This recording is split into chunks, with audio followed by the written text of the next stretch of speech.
Привет, ребята! Я вот на днях выкидывал постом о турбине, и это сделал не зря, с умыслом. Вот сейчас я проделываю все то же самое, все те опыты, которые были в посте. Вот я разобрался, с верхнюю крышку снял фильтр воздушный, и вот она турбина. Ну, масло было, ручей прям стоял масло, потому что у меня машина дымить стала работать непонятно и свистеть. Вот сейчас мы заводим. Заводи, Виталий. Да подожди. Газуй.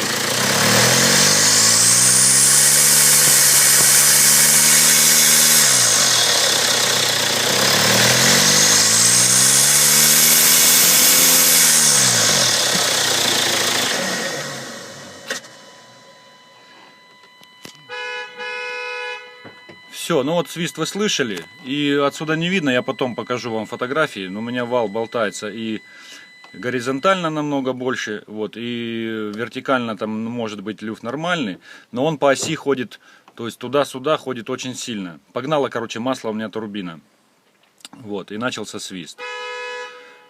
Вот такие дела. Специально это для Drive 2 видео я снимаю. Сейчас начну замену, я ее уже купил.